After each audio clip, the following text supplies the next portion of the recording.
I often get asked about, is it really worth planting, blah, blah, blah, blah, blah. If you look at gravel pits like this, fairly standard, relatively shallow, obviously full of weed, bits and pieces, has algal blooms, as do all of them around here, everywhere really. But the fact remains, most pits you go to like this, when they're looking for long-term solutions and real help with algae and weed limitations and things like that, we always say plants are the way forward. It's the kind of one of the best things you can do long term, just because there's multiple benefits. And people go, oh, it's not worth it, it's such a big lake, blah blah blah. If you look at this, like as an example, there's nothing wrong with this lake, it's good, there's loads of big fish in here. However, it does suffer, like all of them do, with water quality issues in the warmer months. If you look round carefully, probably 2% of the entire lake is surrounded by marginal plants. There's a little bed over there, look, in that corner, it's bulrush. And again, although bulrush and Norfolk reed aren't my favoured plants, they're better than nothing. Same on this one, these are lovely lakes. The more time you spend there, they're actually pucker. Now I've got some real good fish in them. We've surveyed them and moved some fish around the water park for the council before. Same here, look. You've got very little...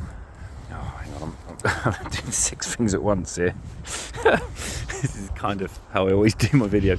I'm trying to zoom in. Right, so say if you look over there and you see that, if my job was to manage this lake, I would spend all the budget I had going around the lake, making it all look like that. So I'd have fringe of plants everywhere. I'd get rid of all the trees next to the water, all these, because they end up doing this, like they end up falling in. And most of them are useless anyway.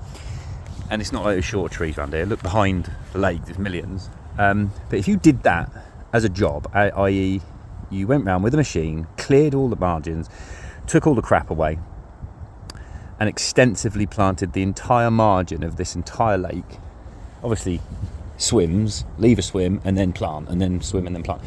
It works really well on small lakes over a period of time, if you're managing your stock and everything else as well.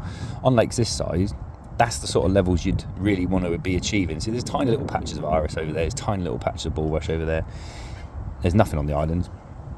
And there's about 1 million geese as well, which makes planting a little bit difficult, but it's all doable. But that's the kind of effort, and that's the kind of sort of input these sort of lakes need, in my opinion, because people are quite happy to chuck money at fish, and chuck money at mainly fish, and they'll quite happily chuck dye in, or they'll go to all the effort of barley straw bales and sausages and stuff, which, let's be honest, as soon as they're touching silt, which they do within a week or two, then they're useless anyway. And barley straw, all these things, they have a place, but in my honest opinion, they're kind of, and the effort all those things take, alright, it's easy to chuck stuff around. Chalking isn't the answer. In fact, it can have detrimental effects for water quality if you do it the wrong time of year and you'd use the wrong amount anyway. But again, here, I'd go all the way along that bank, plant the hell out of it. The whole lot. If you want to leave some shrubs and trees, that bank's absolutely prime for it. You just go along there and plant away.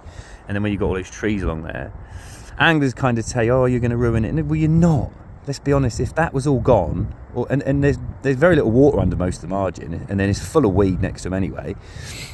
So if you went and just took it back and planted, you've still got that to fish up to. If you look at the tiny, this is a rubbish video, sorry, but if you look at that tiny bit, that's what I'd gravitate towards if I was fishing, wanted to fish along there anyway. It would be that tiny little bit of bulrush. Imagine if the whole thing was like that. It does make a difference, and long term it really, really does. Plus it looks amazing. You're increasing habitat for all manner of wildlife, and it's a huge improvement in water quality over a long period of time. They're the sort of things, it's a bit like, I liken it to sort of governments. Governments don't give a shit about what's going to happen in 10 years or 15 years or 20 years. They only care about what's going to happen while they're in charge. I'm not at all in any way saying that this is relevant to this particular site. I'm just talking in general on big bits of waters. It's almost like, and I don't think it's too much work. I think just for the sake of hiring a machine and going around rectifying bank problems and planting the hell out of a big old bit of water like this, it makes a big, big difference.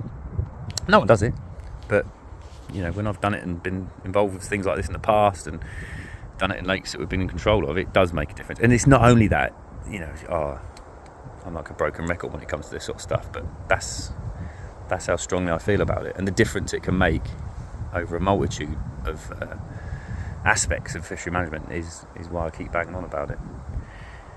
Yeah, anyway, I better go and screw these now.